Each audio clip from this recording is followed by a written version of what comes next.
क्या करता बेचारा। एक दुखद कहानी। वो मन ही मन बड़बड़ा रहा था, अब मैं क्या करूं। मां की मृत्यु हो गई है। अर्थी को फूलों से सजाकर शमशान तक ले जाने की मेरी सामर्थ्य नहीं है।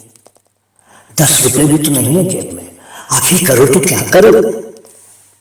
रामावतार ठेला खींचकर जितने भी पैसे कमाता था अपनी और अपनी माँ की भूख मिटाने पर और माँ की दवाइयों पर खर्च कर देता था।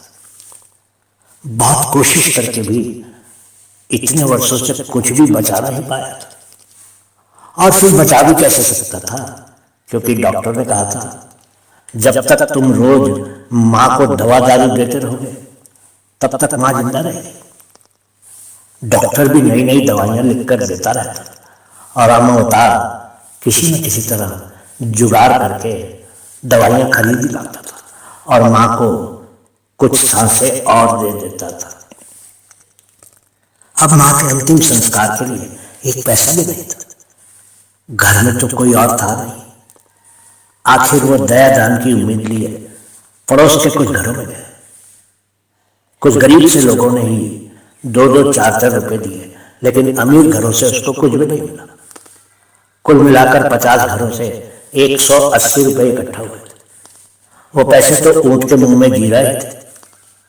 उसने कुछ रुपयों के कुछ फूल की मालाएं और 120 रुपए की एक सफेद चादर खरीदकर माँ के पार्थिव शरीर को ढक दिया।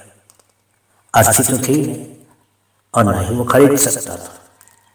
और अगर किसी तरह लकड़ियों को बांधकर अर्थी बना भी लेता तो उठाने के लिए बाकी के 3 कंधे कहां से लाता। आखिर उसने माँ के शव को अपने लकड़ी के ठेले पर लादा और चल पड़ा नदी के पास वाले शमशान की दिशा में। जैसे ही उसने माँ के शव को ठेले से नीचे उतारकर जमीन पर रखा, वहां खड़े डोम ने उसको कहा, इनकी आत्मा को शरीर से मुक्ति दिलवाने के लिए कम से कम 40 किलो लकड़ियां लगेंगी और सब खर्च मिलाकर करीब 800 रुपये लगेंगे। चिता को सजाया जाएगा और फिर लाश को अग्नि के हवाले किया जाएगा। पर इतना सब कुछ कैसे होगा डोम राजा? मैं तो अकेला ही अपनी माँ को इस ठेले पर खींच कर लाया हूं। मेरे पास तो ले देकर बस यही एक ठेला है और वो मेरी रोजी रोटी का एकमात्र साधन है। मुफ्त में तुम्हारा काम नहीं हो पाएगा। अब तुम जो करना चाहते हो वो कर लो। रामावतार ने शून्य आंखों से आकाश को देखा और फिर एक बार माँ के चादर से ढके हुए शव को देखा।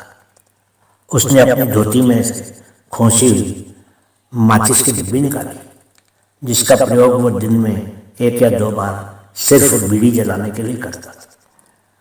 कुछ ही देर में उसका ठेला धू धू करके जल रहा था और उठते हुए धुएं में रामावतार के सपने और भविष्य सब कुछ हवा में खाक बनकर विलीन हो रहा था। लेकिन उसको संतोष यही था कि ठेला और लाश के पूरी तरह जलने के बाद उसकी माँ की आत्मा पूरी तरह से मुक्त हो गई थी।